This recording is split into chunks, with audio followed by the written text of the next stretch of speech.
Hello and welcome to Bodyslams and Dropkicks, the Aftershow, where we will be talking about Raw Underground and Impact Wrestling's Wrestle House. I am joined by my two hosts, Dean and Gully. You can't see him, but you can hear him, and he will still be as energetic as he always is. You can't see me. Oh, I'm sorry, that's a little John Cena humor.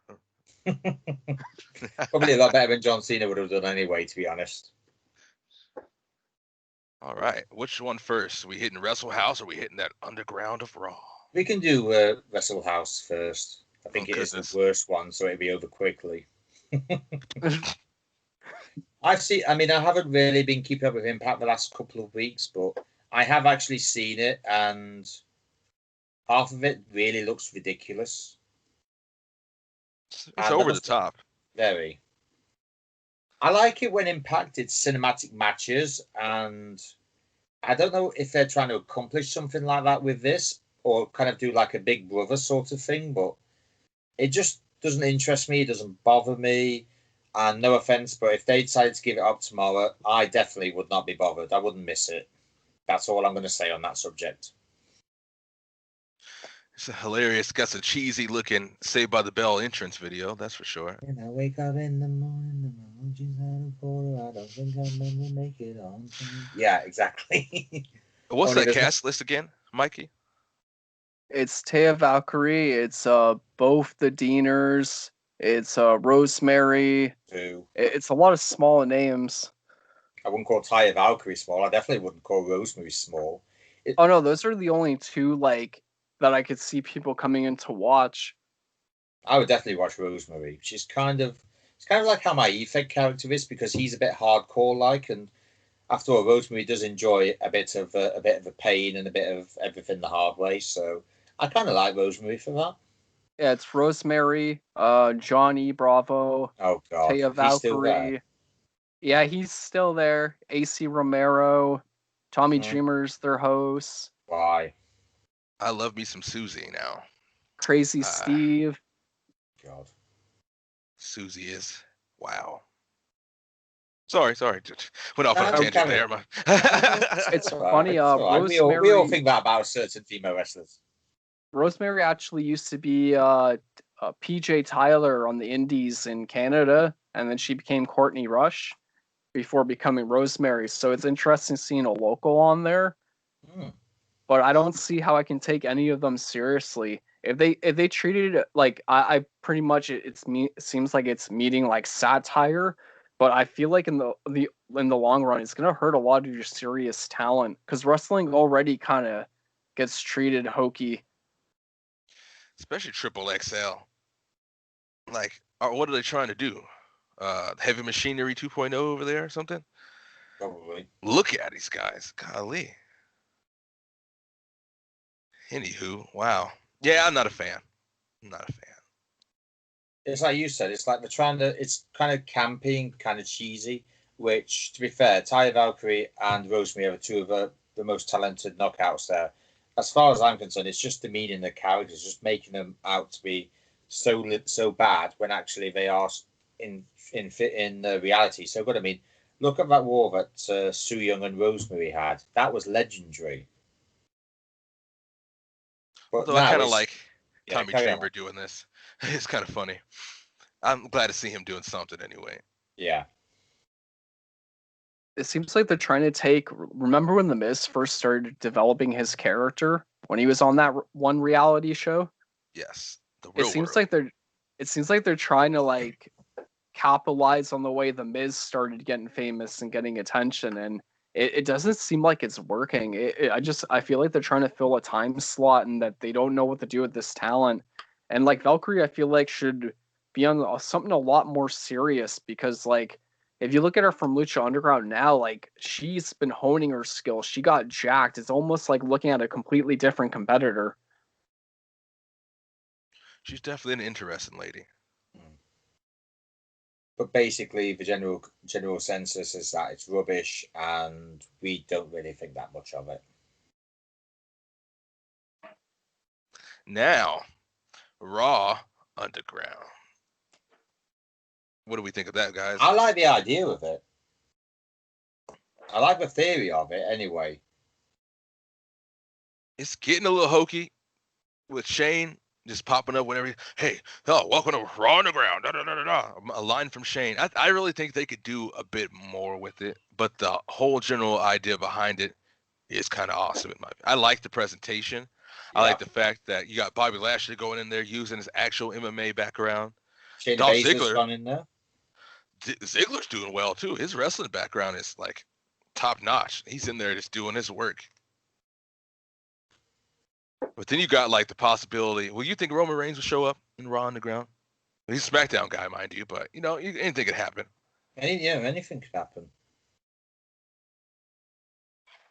Well, I like Raw Underground a lot more than I like this Wrestle House. Yeah, same here. But I like the theory of Raw Underground, but the only problem is we've not really seen either what it is or what it's for or what it could lead to.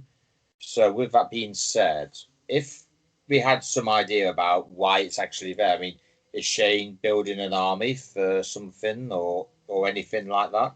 If there was actually some explanation as to why it was actually made in the first place, then maybe you could actually do something quite good with it. I mean, we know basically what it is. It's just a case of unused talent or majority of talent just go in there and just beat the hell out of each other. But we don't know why it's there. It's a lot better than Brawl for All because Definitely. they're not actually out there taking liberties with each other. You can tell there's a bit of wrestling magic involved with this Raw Underground, but as far as the comparison to Brawl for All, like people need to stop giving it such a bum rap. This iteration is 10 times better in my opinion than Brawl for All was. Oh, Mikey, you're the only one who's not really said anything. Oh, I was still waiting for you guys to get it all out because I'm going to say a few things here. So, all right. The question is with Raw Underground, who is it to really get over? Like, we saw Shane hosting it, then we've seen like MVP, Bobby Lashley, and Shelton, all of them walking in saying like now they're running Raw Underground.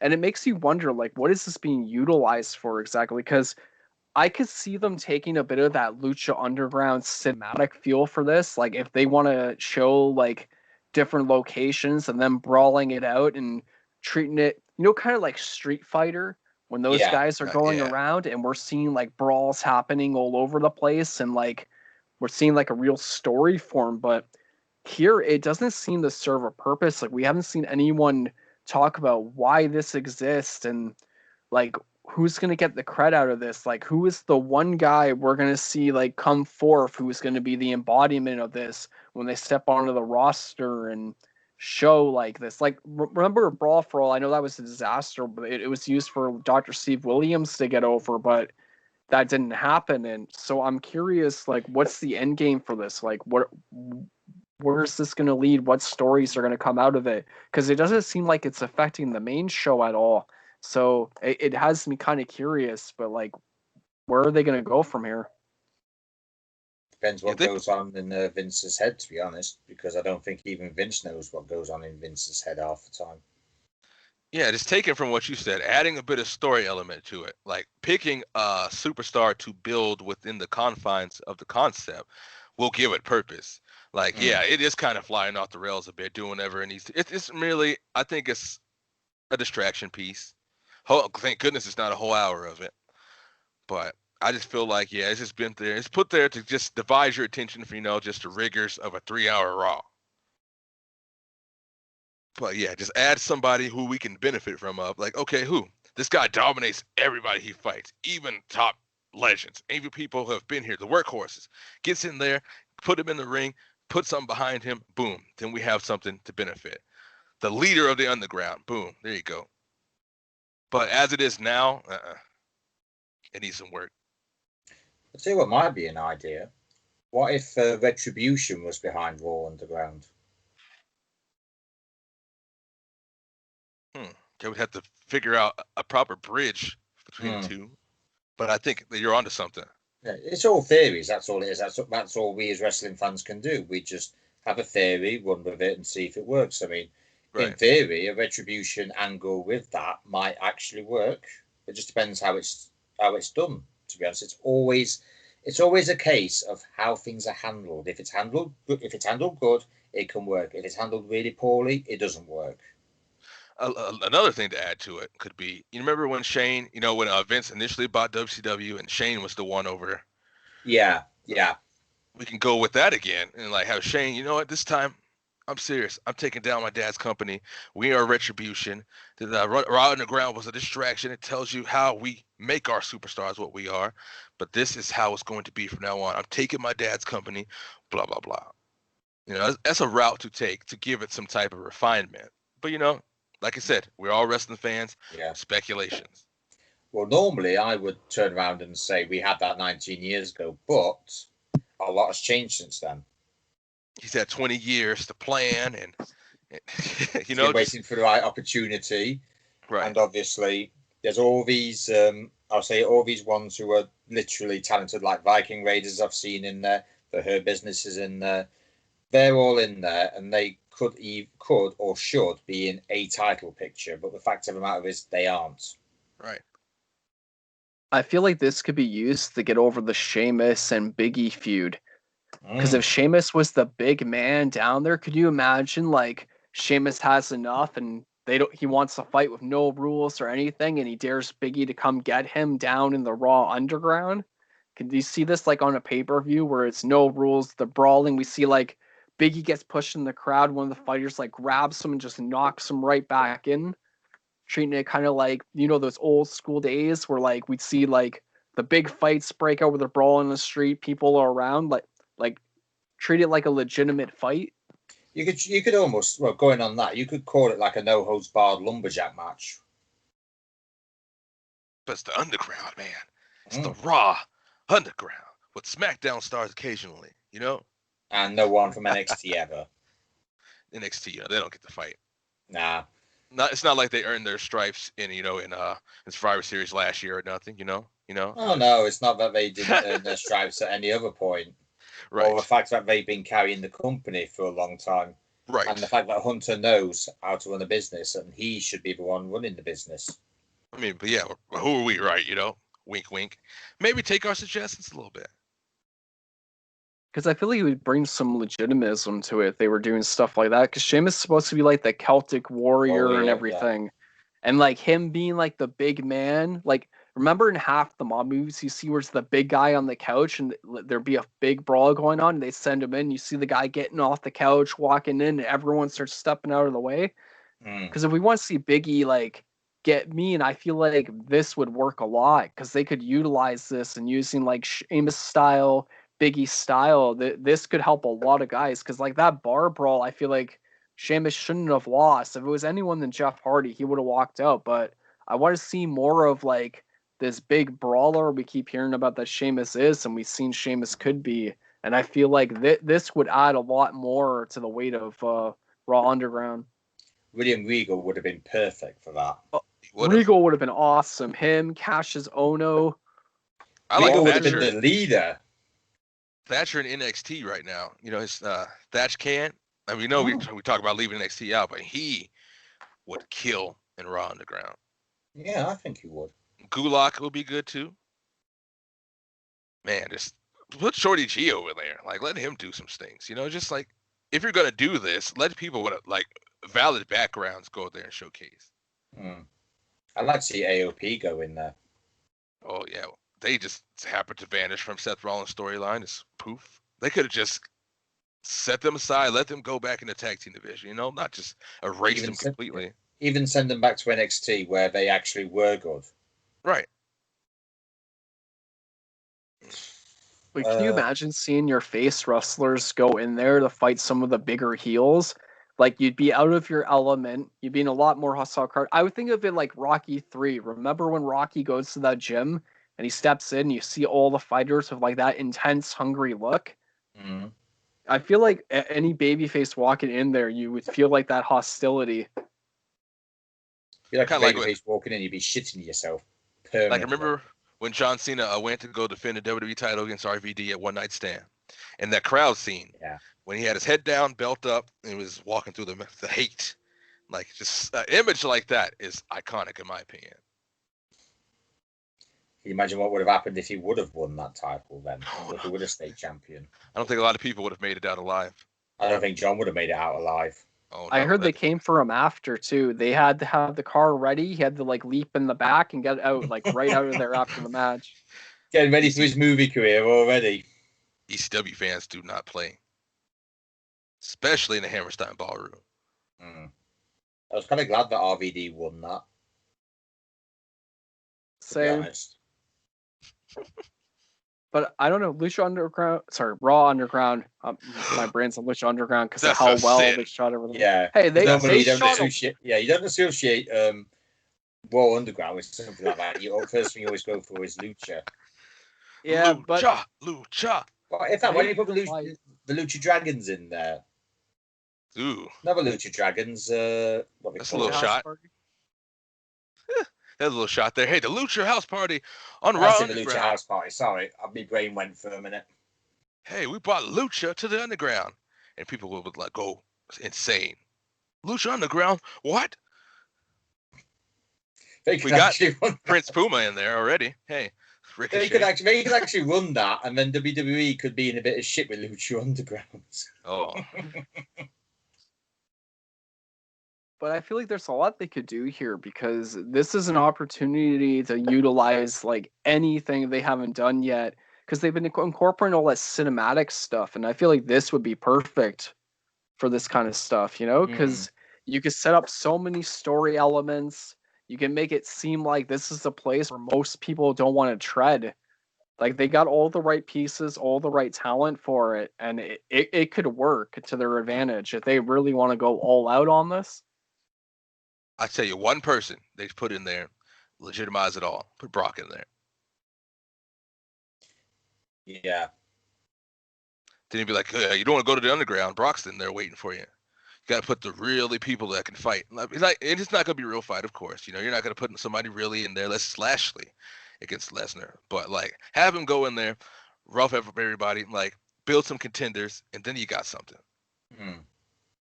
I can see Kevin Owens going since he's doing the whole prize fighter gimmick. Ooh, yeah, that's a perfect way to bring that back, too.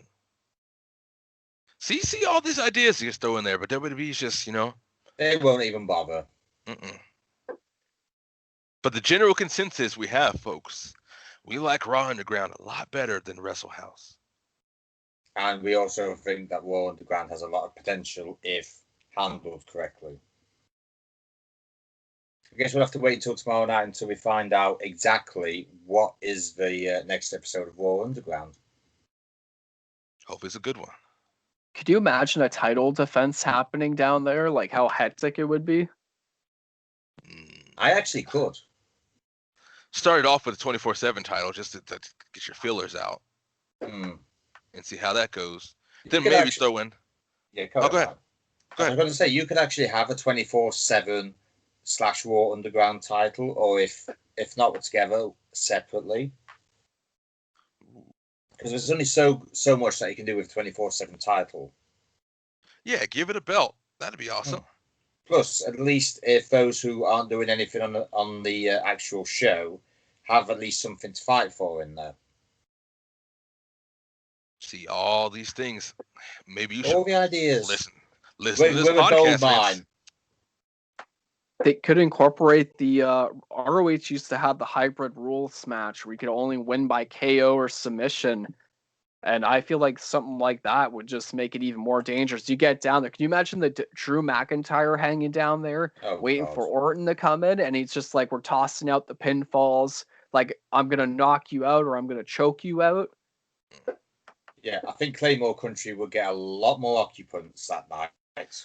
Hell, when we get Joe back in full tilt, imagine him down there. Yeah, but the question is, how many people will Joe kill? All of them. We know he will. He's Samoa Joe. Joe is gonna kill you. You heard it all. That's gonna happen. It's going to happen. Mark our words. Have we got anything else to add, chaps, or is that about as much as we can divulge at this point? I think that's about all we can squeeze out of this. Yeah, I'm kind of the same myself. Once more stuff plays out, we'll be able to address it a lot more, but I think we covered some pretty good stuff. Put a few good ideas in there as well. Is there any All right. projects coming up for anybody or anything that you'd like to promote here? Uh, Body I've got, slams and dropkicks podcast, huh? yeah, I was going to say that. That's all I was going to say. Our podcast usually goes on about a Sunday or a Monday. I do a movie show, which I do just about every Sunday. That's about it, really. I'm on Twitter on Final Cut Talk and Final Cut Gaming. I'm on Facebook at Final Cut Reviews, and I am on Insta at Final Cut. You can catch me on Instagram, Wazowski100. Please hit me up, blow me up. I'm always happy to talk to you guys. Find me on Facebook, Mike Gulliver. Lots of zany memes and a good laugh time. Just look me up. But don't literally blow him up. We need him. Please don't. I kind of like my limbs. You can find me at 5-Star Wildcard on Twitter. I'll talk comics, wrestling, movies, and you can find me on Instagram at Beautiful Michael.